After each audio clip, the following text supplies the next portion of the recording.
Olá. Bom, a gente vive, né, olhando para o relógio, para o calendário, sempre correndo atrás de prazos. Já parou para pensar se essa corrida toda, se ela conversa mesmo com o que está rolando aqui dentro? E se a gente tentasse uma coisa diferente? A provocação que a gente vai explorar hoje vem do Elder Lag. Ele pergunta, e se, em vez de só medir o tempo, a gente começasse a senti-lo, de verdade? Pensa só em todas as regras que a gente segue. Horários, feriados, impostos. Muitas vezes parece que elas estão meio desconectadas dos ritmos da natureza, sabe? Do nosso próprio ritmo. E como o Lag mesmo observa, a gente ainda acaba pagando o carro por recursos que, no fundo, o nosso planeta oferece de graça. Nossa exploração de hoje vai fundo em alguns trechos do livro O Tempo que Sentimos, Reflexões sobre a Vida, a Terra e o Agora, do Elder Lag. A ideia é mergulhar nessas reflexões sobre como a gente percebe o tempo, nossa ligação com o planeta Terra e a força de viver o agora. Não é só para entender, é para tentar sentir junto com o autor. Ok, vamos desembrulhar isso. É um convite bem instigante, né? Porque o Leg, ele não tá só propondo uma filosofia nova, assim. É quase uma mudança de percepção mesmo, algo profundo. Ele chama a gente para sair um pouco dessa tirania dos números, sabe? Segundos, minutos, anos, e buscar uma conexão mais íntima, mais sensorial com a passagem do tempo e com a vida. É mais sobre a qualidade da experiência, né? Menos sobre a quantidade. E ele já começa com uma imagem muito forte, a Terra como essa nave gigante, silenciosa, viajando pelo cosmos, uma realidade que, na correria do dia a dia, a gente simplesmente esquece. Totalmente. O fascinante aqui é como só essa imagem já tem o poder danado de reconfigurar nossa relação com tudo, né? Sim. E essa falta de conexão fica muito clara quando ele questiona os nossos calendários, as datas que a gente usa para marcar o ano. Tipo, Natal, Páscoa, Ano Novo. Nagin argumenta que são convenções, né? Muitas vezes criadas por motivos históricos comerciais, que acabaram perdendo o vínculo com os ciclos reais da natureza, com a luz do sol, com a pulsação da vida mesmo. A pergunta que ele joga é: a gente está sentindo essas datas de verdade, a energia delas, ou só está seguindo um roteiro, uma coisa social? É uma pergunta que mexe um pouco com a gente, né? Mexe porque nos força a olhar para hábitos que estão muito, muito enraizados. E a sugestão dele vai na contramão disso tudo. Ele diz: que tal celebrar os ciclos da própria vida? As estações mudando, a luz chegando, indo embora, a energia do sol mesmo. Ele nos chama de volta para o concreto, para o sensorial. O exercício que ele propõe é quase um ato de rebeldia contra essa abstração toda. Ele fala: para agora, onde você estiver. Observa a luz. Sente o calor do sol na pele, se der. Percebe os pequenos sinais da vida acontecendo agora. É um resgate da experiência direta, sabe? Menos filtrada por conceitos. Aqui é onde fica realmente interessante. Entendo essa crítica às convenções, mas como ele sugere que a gente equilibra isso? Porque, afinal, essas datas sociais também organizam nossa vida, nossos encontros. Então, me parece que o Leg não está propondo jogar tudo fora, sabe? Não é um abandono total. A questão é mais sobre questionar a nossa prioridade. A crítica maior é sobre viver só pelo tempo do relógio, do calendário, e esquecer completamente esse outro tempo, o que ele chama de tempo verdadeiro. E esse tempo está ligado ao ritmo do nosso planeta. O dia virando noite, a noite virando dia, as marés, as estações que mudam tudo. É o tempo da Terra, entende? O tempo da vida orgânica. Quando a gente se desconecta disso, quando vive só nesse tempo artificial, mecânico, aí sim pode surgir uma sensação de vazio, de alienação mesmo, de não pertencer. Ele convida a gente a resgatar essa sintonia que a gente perdeu, a perceber que somos parte de um fluxo muito maior, muito mais antigo do que qualquer relógio pode mostrar. É como encontrar uma bússola interna que a gente deixou de usar, sabe? Falando nesse fluxo maior, essa imagem da Terra como nave viva, nossa, é muito poderosa mesmo. O Laguerre descreve o nosso planeta viajando pelo espaço a velocidades que a gente nem imagina, de forma silenciosa, precisa, e a gente aqui, né? Muitas vezes completamente alheio a essa viagem incrível. Ele faz questão de lembrar dos sistemas vitais que nos mantêm vivos aqui. A atmosfera, que é tipo um escudo protetor essencial, os oceanos, as florestas como ecossistemas complexos, pulsantes, os ventos, as chuvas, as marés, tudo funcionando num equilíbrio delicado. É quase uma aula de, sei lá, biologia cósmica. Exatamente. E aí vem a parte talvez mais crítica dessa metáfora toda. Ele aponta que a nossa relação com essa nave, com muita frequência, é baseada no tirar, usar, consumir. Simples assim. A gente extrai os recursos, transforma, usa e descarta. Muitas vezes sem pensar de onde veio, como se regenera ou em devolver algo em troca. E a ironia, como o Lamergue mostra bem, é que a gente paga fortunas por água tratada, energia elétrica, combustíveis, recursos que são, na essência, manifestações da energia e dos ciclos gratuitos que a nossa nave Terra já oferece. O sistema parece esquecer a origem das coisas. Parece que a gente é meio passageiro mal agradecido, né? E ele até sugere um exercício para tentar sentir isso na pele. Fechar os olhos, se imaginar sentindo a rotação da Terra, tentar conectar o ritmo da nossa respiração com o pulso do planeta. Parece algo, nossa, muito sutil, quase impossível de pegar. Mas só a tentativa, sabe? Só o fato de tentar adotar essa visão já causa um impacto enorme, não acha? Muda tudo.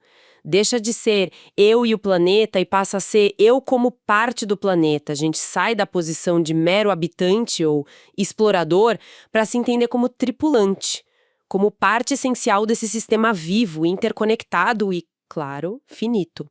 Isso não é só poesia, né? É um chamado para um senso de pertencimento de responsabilidade mútua, um contraste direto com essa mentalidade puramente extrativista que só vê a Terra como um depósito de recurso para a gente usar. Lag nos força a encarar essa complexidade toda, essa interdependência que sustenta a nossa vida. Se conectarmos isso ao quadro geral, percebemos nossa dependência.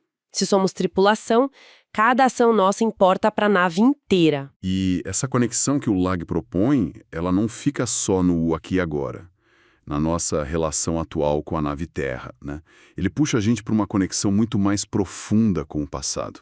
Essa ideia de que somos história viva é de arrepiar. Para pensar. Ele menciona que alguns átomos de carbono no nosso corpo hoje podem ter feito parte de dinossauros, ou de árvores gigantescas da Era Jurássica, ou até de estrelas que explodiram bilhões de anos atrás.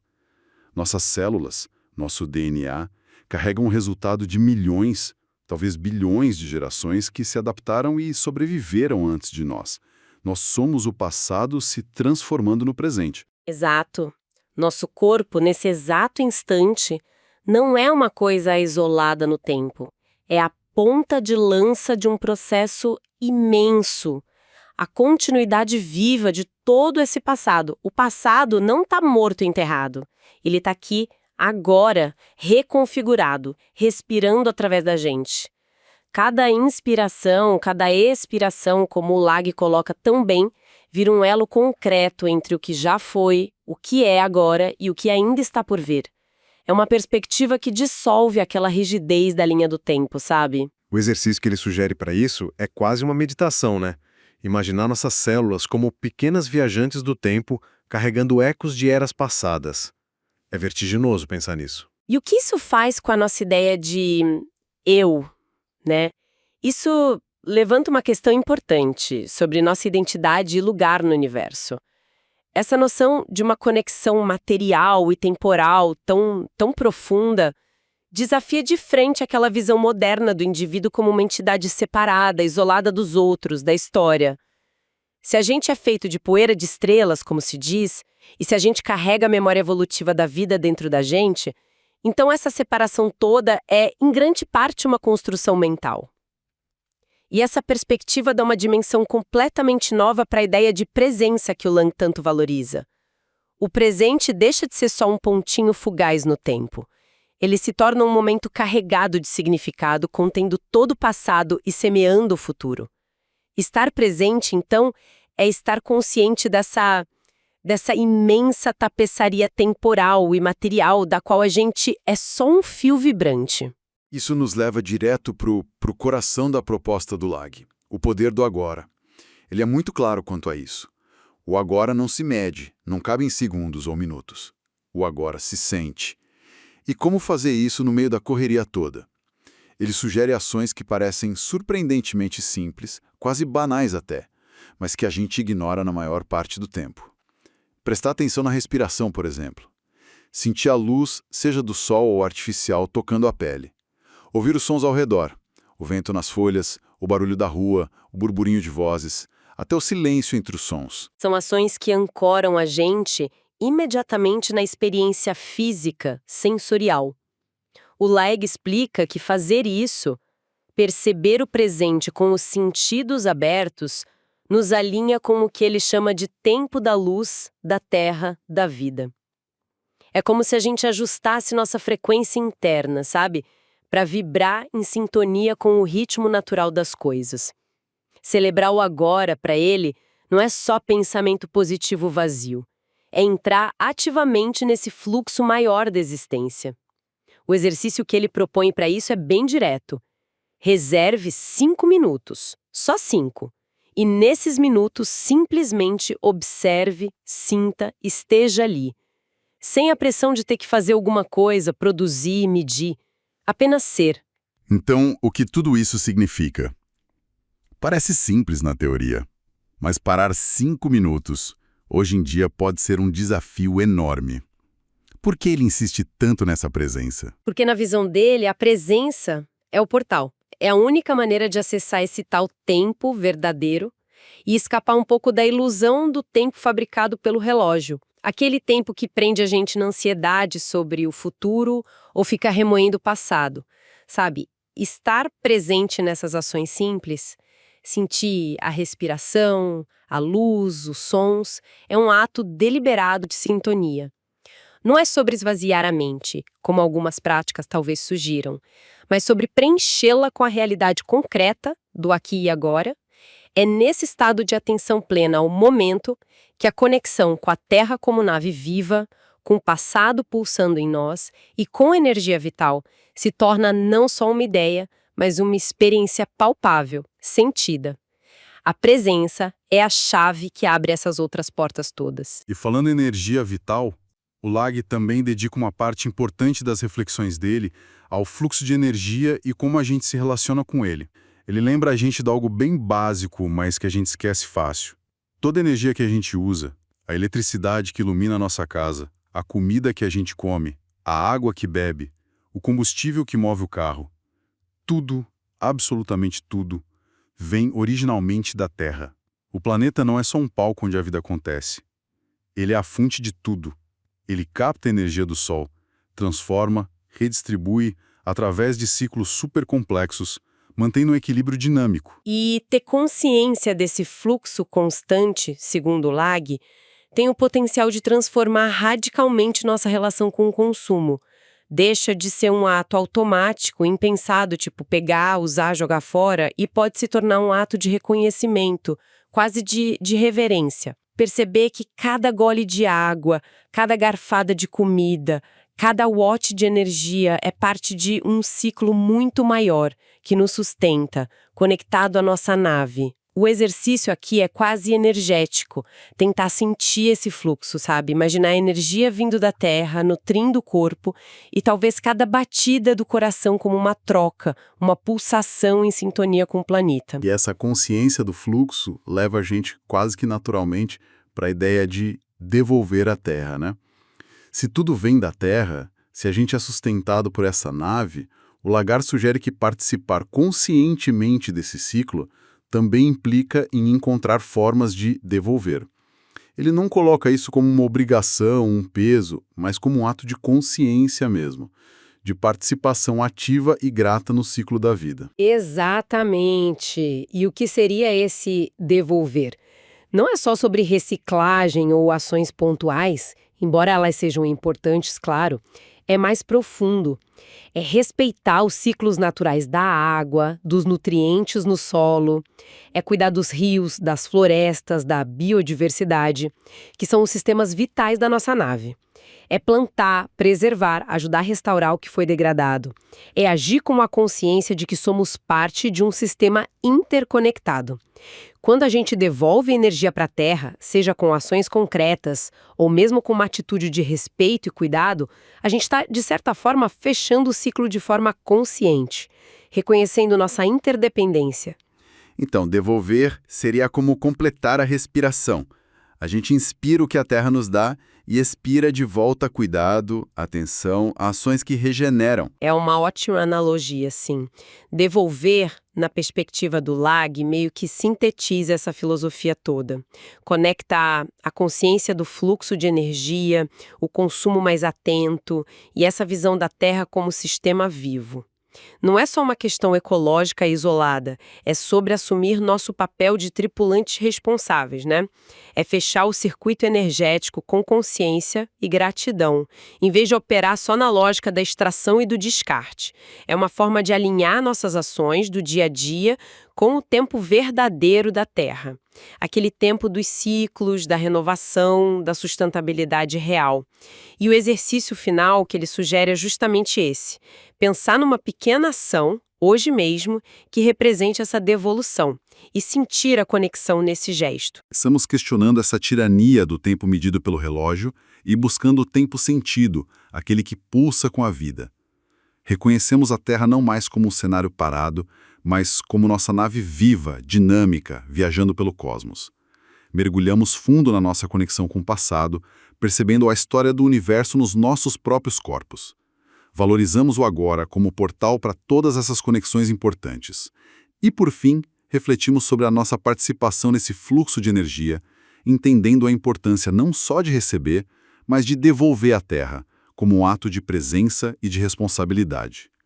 Ah, e tem aquela ironia final que o Lag aponta no epílogo que eu achei sensacional. Ele comenta como a gente se tornou especialista em medir o espaço lá fora, né? Calculamos distâncias em anos-luz, órbitas de planetas, a velocidade das galáxias, temos satélites, telescópios superpotentes, relógios atômicos buscando sinais de outras naves, mapeando o cosmos inteiro, e, no entanto, somos quase analfabetos em sentir o tempo e a vida aqui dentro. Na nossa própria nave Terra. Parece que a gente esqueceu de sentir a pulsação bem debaixo dos nossos pés. Primeira pessoa que vem à minha mente foi uma tia minha, que já faleceu. Ela morreu de maneira repentina aos 42 anos. É uma observação final que adiciona mais uma camada de reflexão, né? E ele até se aventura numa especulação quase poética sobre isso. O que é fascinante aqui ele levanta a possibilidade, ele frisa que é uma metáfora, não é ciência, de que talvez a Terra, por algum evento lá na formação do sistema solar, tenha se desviado um pouquinho da frequência temporal padrão do universo, criando um ritmo próprio, sabe? Uma espécie de fuso horário cósmico particular. É uma imagem forte para tentar explicar essa nossa sensação de desconexão, essa busca quase instintiva por nos realinharmos com um tempo verdadeiro, um pulso mais fundamental. Como se a gente estivesse navegando um pouquinho fora da rota temporal principal e nossa tarefa fosse justamente encontrar essa sintonia de novo, através da presença, da conexão com a natureza. Essa ideia de um tempo terrestre particular, mesmo como metáfora, dá o que pensar, realmente. E me leva a uma última provocação que vai um pouco além do que o Lang explora diretamente no texto. Se a nossa percepção do tempo é tão influenciada por convenções humanas e talvez por esse ritmo único da nossa nave Terra, como seria se a gente tentasse, ainda que por um instante só, buscar conscientemente uma conexão com um tempo que transcende essas fronteiras? Um tempo mais vasto, talvez, o tempo cósmico, o tempo das estrelas das quais, como Lang lembrou, nossos átomos vieram. O que será que a gente sentiria se tentasse sintonizar não só com o pulso da Terra, mas com o ritmo imenso e silencioso do universo? Com essa pergunta aí ecoando, a gente conclui nossa exploração das reflexões de Elder Lang presentes nestes trechos de O Tempo que Sentimos. Fica o convite forte do autor que a gente pare de só medir e comece de fato a sentir. Sentir o tempo, sentir a terra e, principalmente, sentir o agora.